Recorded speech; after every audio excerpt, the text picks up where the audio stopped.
Lanjutkan kembali diskusi saya bersama dengan Pak Reman. Pak Reman tadi menyebutkan tentang adanya keterlibatan stakeholders, kerjasama dengan stakeholders. Saya ingin mengambil satu stakeholders yaitu pemerintah. Kerjasamanya sejauh ini dengan pemerintah dari industri baja ataupun perusahaan Bapak sendiri dengan pemerintah seperti apa?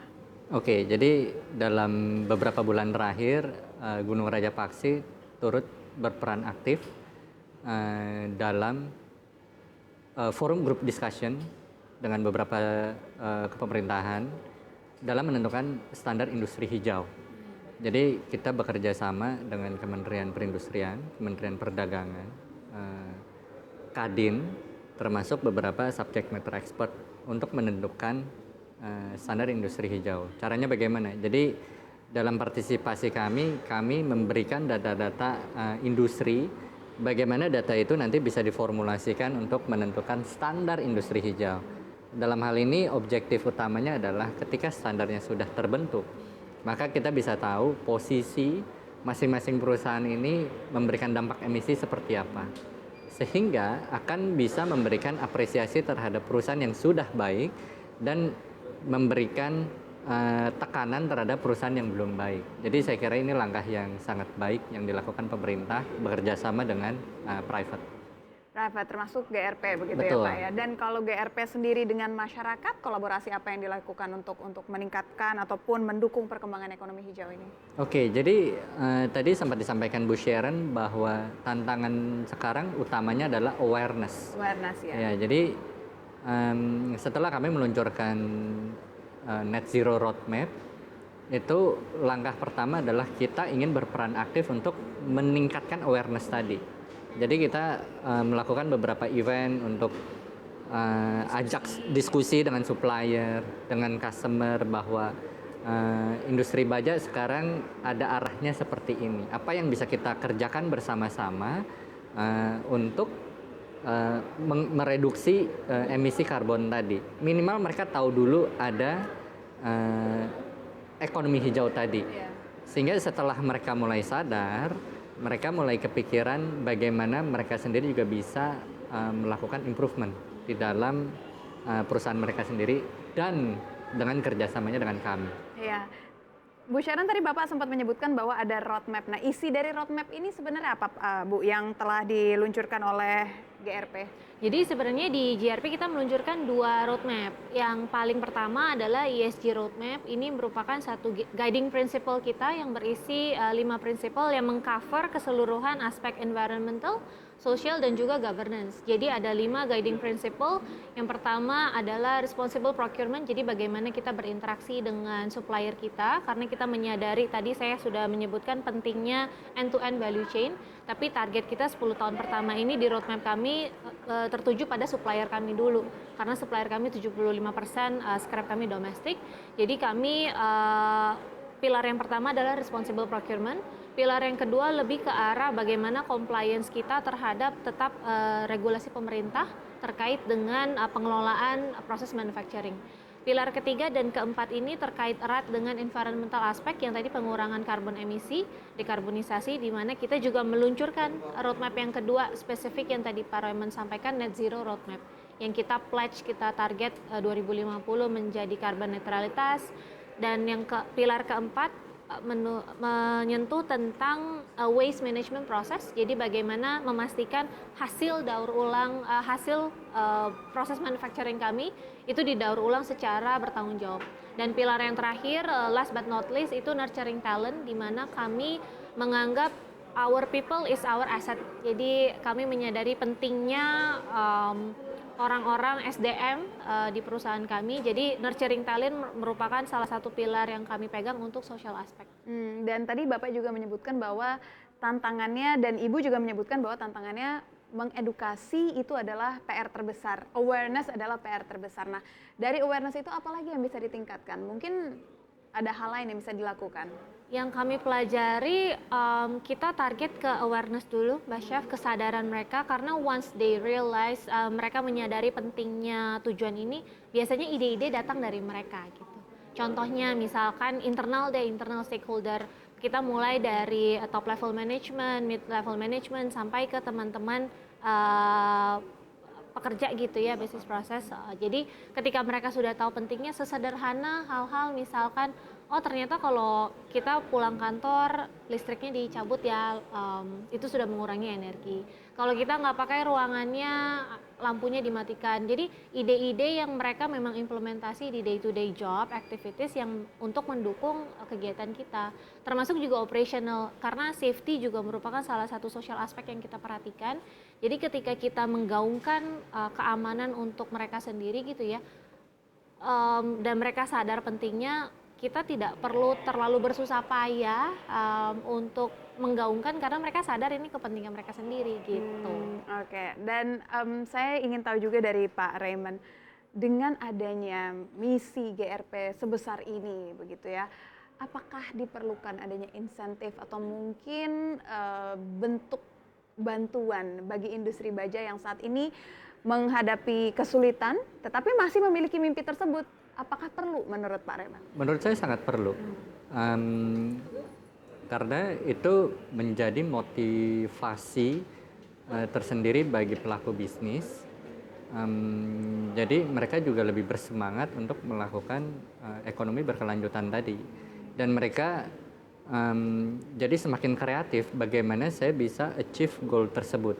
Kalau kita stagnan dengan kondisi apa adanya, bukan hanya kita tidak berkelanjutan in terms of sustainability, tapi juga tadi Bu Syaf menyebutkan tentang daya saing kita akan turun. Bukan hanya di global, di domestik pun akan berat. Jadi kira-kira bentuk insentif apa yang diperlukan, Pak? Biasanya paling mudah kalau dari perbankan itu diskon dari sisi suku bunga. Kemudian mungkin ada pengurangan pajak, keleluasaan bisnis. Jadi insentif-insentif seperti ini yang mendorong bisnis semakin cepat. Bergeliat ya. Betul. Ya, dan untuk mengakhiri diskusi kita, saya mau tahu pandangan lebih luas lagi dari Pak Raymond dan juga Bu Sharon. Kita akan menyambut tahun pemilu. Saya ingin tahu apakah ini sebuah bentuk kesempatan atau mungkin tantangan bagi industri baja, khususnya GRP. Saya ingin tahu pandangan dari Pak Raymond terlebih dahulu. Oke, kalau kita lihat tahun politik ini, dan tentunya nanti sangat berkaitan erat dengan ibu kota negara ya Bu Syaf. Jadi walaupun ada tantangan dari sisi politik, tapi kita melihat positifnya adalah dari masing-masing calon ini akan berlomba-lomba menunjukkan visi misi dan program untuk menumbuhkan ekonomi. Buat kami ini sangat positif. Jadi buat kami yang paling penting adalah bagaimana ekonomi ini bisa stabil dan bahkan tumbuh, dimulai dari industri baja. Ibu kota yang baru nanti akan memerlukan sangat banyak kebutuhan baja, dan secara domestik kita mampu mensuplai itu tanpa harus impor dari luar. Jadi saya yakin pertumbuhan akan sangat baik. Nah, impor ini Pak memang bukan PR dari sektor baja aja, tetapi semua sektor PR terbesar negara kita adalah masifnya impor. Nah, pemimpin kita harus apa Pak terkait hal impor ini menurut Bapak? Pemimpin 2024 mendatang ya? Saya kira perlu suatu tim khusus yang betul-betul memperhatikan apa celah impor tersebut. Kenapa impor tersebut bisa terjadi, dan kalaupun terjadi bagaimana bisa meminimalisir dampak terhadap domestiknya. Saya kira sesimpel itu. Iya, harus mengerti inti masalah dari impor ini ya. Dan harus berani ya. Saya pikir juga harus berani as a leader. Kita Indonesia rasanya sudah di dalam tahap harusnya siap untuk menjadi center of ASEAN. At least we put ourselves in ASEAN regional, karena beberapa acara atau diskusi yang saya hadiri selalu impiannya adalah Indonesia menjadi leader of ASEAN. Kita baru melewati ASEAN Week bulan lalu. Jadi itu merupakan satu opportunity yang baik sekali untuk kita menunjukkan diri as Indonesia, kita bisa nih, dan kita harus punya pemimpin yang berani untuk take action, untuk melindungi industri dalam negeri untuk mencapai ekonomi hijau yang berkelanjutan. Ya, karena kalau kita berbicara tentang peluang Indonesia besar sekali dari segi domestik. Di ASEAN tentu memimpin Indonesia. We are ready. Dan jadi pemimpin seperti apa yang mungkin Bu Sharon impikan di tahun 2024 jika berkaitan dengan industri baja, sektor manufaktur ini, dan juga berkaitan dengan sustainability? Of course yang tadi saya sampaikan harus berani, harus juga agile ya. Kita harus punya pemimpin yang agile dalam artian cepat melihat peluang, cepat memahami apa kondisi yang terjadi, masalah apa, dan juga menjadi solution provider, harus bisa memberikan solusi dari I know this is a big issue, tapi harus ada solusi dari pemerintahnya. Iya, dan ini masih berkaitan juga dengan pemilu, Pak Rayman. Presiden kita saat ini memiliki mimpi besar di IKN. Dan Pak Jokowi menyatakan berulang kali bahwa kini tengah membatasi investasi asing, tapi menggencarkan investasi dari perusahaan-perusahaan dalam negeri. Nah, saya ingin tahu bagaimana keterlibatan atau mungkin antusiasme GRP terhadap perkembangan IKN saat ini. Tentu kita sangat antusias. Memang dalam tahun ini realisasinya belum setinggi yang kita harapkan gitu ya. Tapi proyek-proyek sudah mulai turun dan kita melihat tahun depan akan lebih banyak realisasi yang akan terjadi untuk persiapan tahun depan, Bu Syaf. Bagaimana jadi 2024 ini artinya opportunity yang besarkah untuk sektor baja? Ya tentu. Kita udah mulai merasakannya mulai dari bulan Oktober, Bu Syaf. Apa peningkatan apa yang dirasakan? Dari bisnis kah, dari penjualan kah, atau seperti apa? Dari sisi order. Order. Okay. Sudah mulai meningkat. Dari bisnis lanjutan mana paling besar datangnya, Pak? Konstruksi, terutama konstruksi. Ya. Oke, berarti sudah mulai ada pertanda pertumbuhan infrastruktur ya di tahun 2024 sehingga order baja ini saat ini meningkat. Baik, kami juga ingin tahu Pak, industri baja nasional ini juga akan menghadapi tantangan tingkat utilisasi kapasitas produksi baja nasional yang masih rendah. Apa solusinya Pak dari hal ini? Mungkin yang perlu saya sampaikan, utilisasi rendah ini dirasakan bukan hanya di Indonesia, tapi global. Jadi utilisasi global itu hanya berkisar 50-60%. Hal yang sama terjadi di Indonesia. Belum lagi ketika kita bicara dengan terkait sustainability, bahwa teknologinya harus ditambah untuk bisa mereduksi emisi karbon, maka gap antara supply and demand akan semakin tinggi, gitu. Karena teknologi yang lama pun masih harus dipakai, Bu Syaf. Jadi itu adalah salah satu tantangan yang sempat saya mention, sehingga untuk menghadapi tantangan tersebut butuh dukungan pemerintah.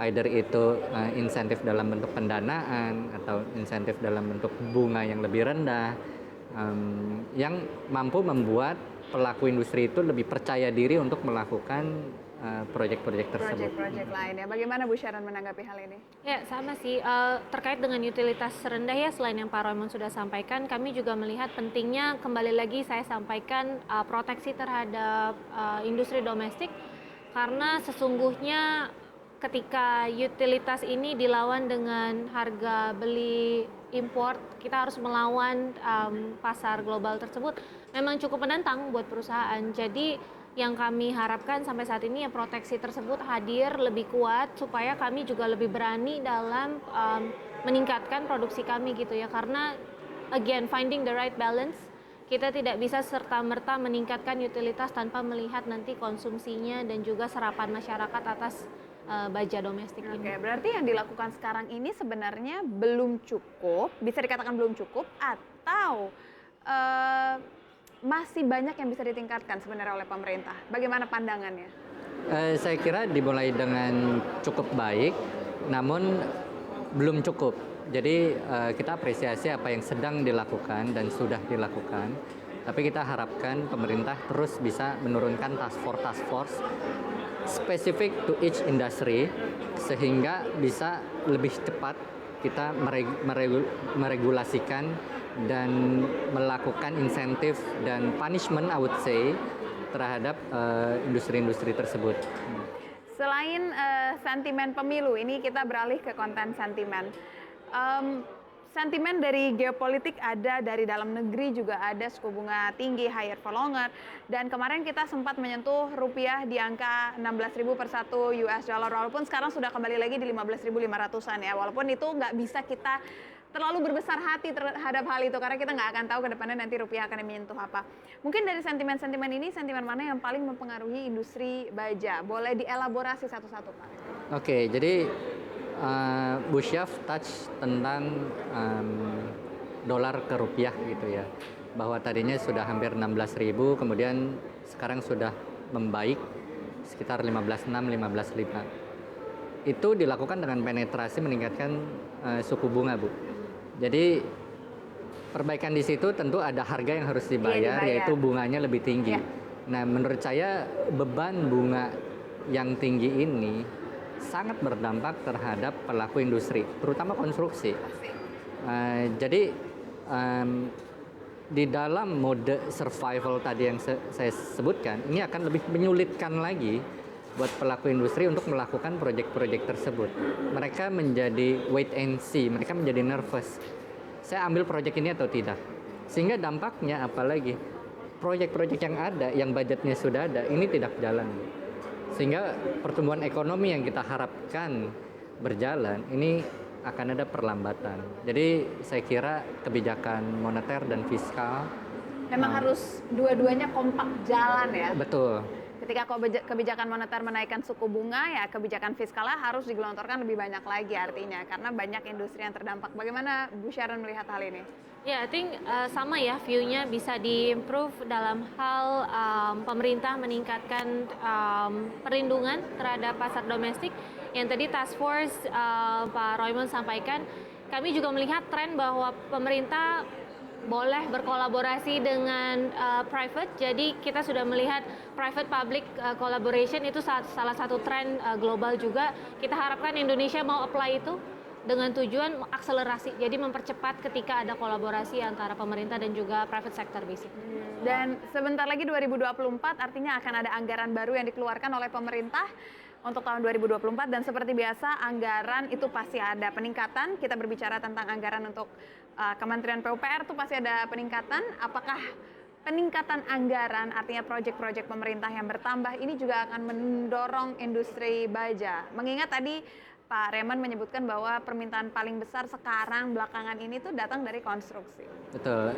Secara langsung pastinya akan ada dampak dari peningkatan anggaran tersebut terhadap performa industri baja secara umum ya. Namun biasanya ada time lag antara peningkatan anggaran tersebut dengan realisasinya. Jadi saya kira itu yang perlu dibenahi oleh pemerintah, bagaimana mempercepat realisasi anggaran tersebut supaya industri bisa secara konstan dan confident untuk proses bisnisnya. Gitu.